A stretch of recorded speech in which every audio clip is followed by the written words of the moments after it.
જય દ્વારકાધીશ વિદ્યાર્થી મિત્રો, આ વિડીયોની અંદર આપણે આજે લેવાયેલું ધોરણ 12નું નામાના મૂળ તત્વોનું પેપર માર્ચ 2025ના વિભાગ એ અને બીનું સોલ્યુશન આ વિડીયોની અંદર જોશું. બીજું તમને કહી દઉં કે જો તમે અમારી ચેનલ સબસ્ક્રાઈબ ન કરી હોય તો સબસ્ક્રાઈબ કરો, વિડીયોને લાઈક કરો અને શેર કરો, જેથી તમે અમારા આવનારા વિડીયો પણ મેળવી શકો. વિભાગ એની અંદર મિત્રો પહેલો પ્રશ્ન હતો, ભાગીદારના ચાલુ ખાતાની જમા બાકીનું વ્યાજ પેઢી માટે શું ગણાય છે? જવાબ આવશે ખર્ચ. બીજું, વિરલ દર મહિનાની શરૂઆતમાં ₹500નો ઉપાડ કરે છે. જો ઉપાડ ઉપર 10% લેખે વ્યાજ વસૂલ કરવાનું હોય તો ઉપાડનું વ્યાજ કેટલું આવશે મિત્રો? 325. ત્રીજું, પાઘડીનો આધાર કોના ઉપર રહેલો છે? જવાબ આવશે ધંધાકીય એકમના ભવિષ્યમાં જળવાઈ રહે તેવા નફા ઉપર.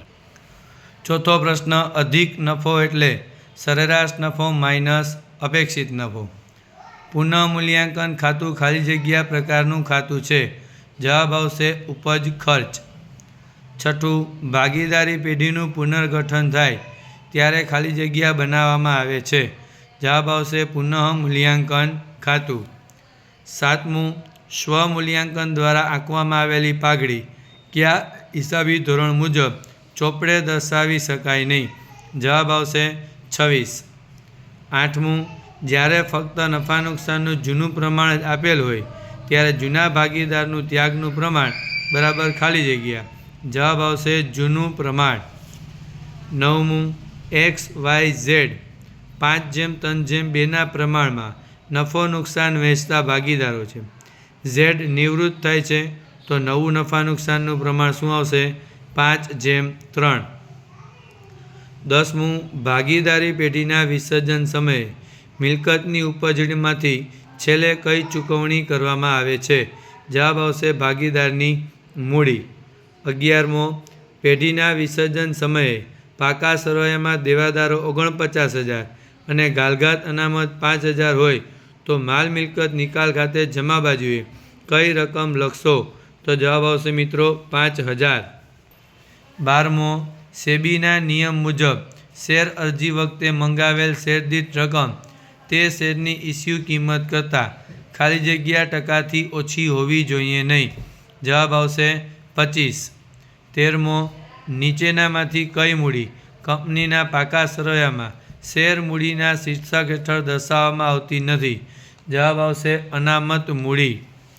14મો, કંપની નફામાંથી ડિબેન્ચર પરત કરવાનું નક્કી કરે તે પહેલાં કંપનીએ તેણે બહાર પાડેલ ડિબેન્ચરની કુલ દાસની કિંમતની રકમના ખાલી જગ્યા ટકા ડિબેન્ચર પરત અનામત ખાતે લઈ જવા પડશે. જવાબ આવશે 100%. 15, નીચેમાંથી કયું વિશ્લેષણ બાહ્ય? જવાબ આવશે બાહ્ય વિશ્લેષણ. 16મું, એક કંપનીના ચાલુ વર્ષના ખર્ચાઓ 3 લાખ છે. પાછલા વર્ષની સરખામણીમાં 20% વધારો થયો હોય તો પાછલા વર્ષના ખર્ચા કેટલા હશે?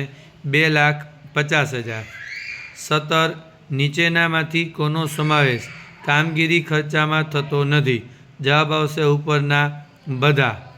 18, નીચેનામાંથી કઈ બાબતનો સમાવેશ ચાલુ ગુણોત્તર ગણવા માટે થતો નથી? જવાબ આવશે ફર્નિચર.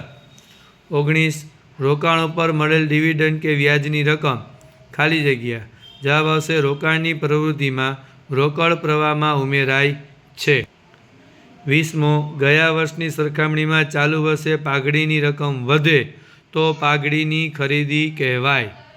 તો આ ચર્ચા કરી મિત્રો વિભાગ એના જવાબ ઉપર. હવે આપણે ચર્ચા કરીશું વિભાગ બી ઉપર.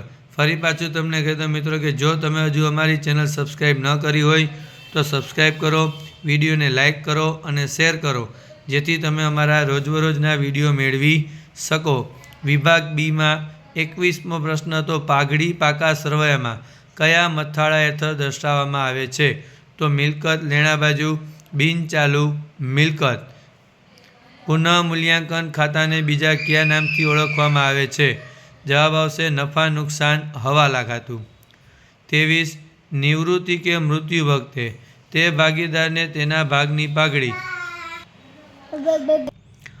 નિવૃત્તિ કે મૃત્યુ વખતે તે ભાગીદારને તેના નફાના ભાગની પાઘડી કોના દ્વારા આપવામાં આવે છે? જવાબ આવશે બાકીના ભાગીદારને મળે. 24. મરજિયાત વિસર્જન એટલે શું? તો સર્વસંમતિ દ્વારા ગમે ત્યારે પેઢીનું વિસર્જન થાય એને મરજિયાત વિસર્જન કહેવાય. 25. માલ મિલકત નિકાલ ખાતાનો અર્થ? તો પેઢીના વિસર્જન સમયે મિલકતને દેવાના હિસાબી અસરો આપવા માટે જે ખાતું ખોલવામાં આવે તેને માલ મિલકત નિકાલ ખાતું કહેવાય. કંપની ધારા મુજબ કંપની કેટલા વર્ષની મુદતના ડિબેન્ચર બહાર પાડી શકે? તો જવાબ આવશે મિત્રો 10 વર્ષના બહાર પાડી શકે. જો ઇન્ફ્રાસ્ટ્રક્ચર પ્રોજેક્ટ હોય તો વધુમાં વધુ 30. ગુણોત્તર એટલે શું? બે હિસાબી આંકડાઓ વચ્ચેનો ગાણિતિક સંબંધ એટલે ગુણોત્તર. 28. કામગીરી ગુણોત્તર શોધવા નાણાકીય ખર્ચાઓનો સમાવેશ થાય છે? તો જવાબ આવશે મિત્રો ના, નાણાકીય ખર્ચનો સમાવેશ થતો નથી. નાણાકીય પ્રવૃત્તિ એટલે શું? તો કે માલિકીની મૂડી અને ઉછીની મૂડીના કદ કે સ્વરૂપમાં ફેરફાર એને નાણાકીય પ્રવૃત્તિઓ કહે છે. ચૂકવેલ બાંયધરી કમિશન કઈ પ્રવૃત્તિમાં ધ્યાનમાં લેવાય છે? જવાબ આવશે નાણાકીય પ્રવૃત્તિમાં. ઓકે મિત્રો, આ ચર્ચા કરી વિભાગ એ અને બીના જવાબ ઉપર. તમારા કેટલા જવાબ સાચા છે તમે મને કોમેન્ટની અંદર જણાવી શકશો, જેથી અમને ખ્યાલ આવે અને તમને પણ ખબર પડે તમારા કેટલા જવાબો સાચા છે. અને રોજબરોજના અમારા વિડીયો જોવા માટે અમારી ચેનલ લાઈક કરો, શેર કરો અને સબસ્ક્રાઈબ કરો. જય દ્વારકાધીશ.